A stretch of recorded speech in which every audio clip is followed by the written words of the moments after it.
hear you're hungry for some more unlikely turn 1 wins.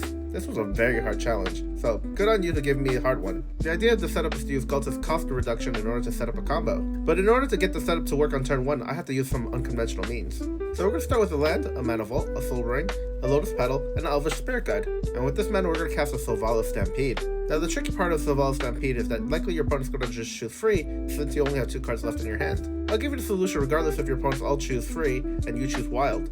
The best and most unlikely scenario is if 3 players chooses wild and 1 chooses free. The 3 creatures you need to hit is a Mana Plasm, any creature that lets you draw a card whenever a creature is cast or whenever one's put onto the battlefield, and any creature that's at least 8 CMC. Lastly, with the Wild Vault, you're going to go ahead and put in a food chain. Exile the high CMC creature with the food chain, and then cast your commander. Mana Plasm will get 12 counters on the cast trigger, and you'll draw a card. Exile Ghalta to the food chain, and then cast it again for the reduced cost. Do this over and over again until you draw out your whole deck.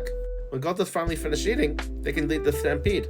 Well, that's best scenario. What are the 2 worst scenarios? If all your opponents choose wild, or all your opponents choose free? Well, since you only have 2 cards left in your hand, you still have the food chain, but the last card is a Sandstone Oracle. As long as you get the Mana Plasm in one of those cards, the rest is pretty simple. You cast other creatures to pump it up and then exile it to the food chain, and then, if you need more cards, cast the Richgrass Expertise. You get the point, you'll eventually hit the same solution.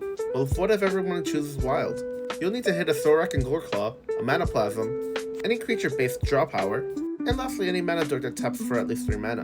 Tap the mana dork for mana, and then cast the food chain pumping up the Mana Plasm. Then feed on the mana dork with the food chain, and you know the rest. Calculating the probability of this happening is almost impossible as there's so many moving parts, but I was definitely hungry for that W.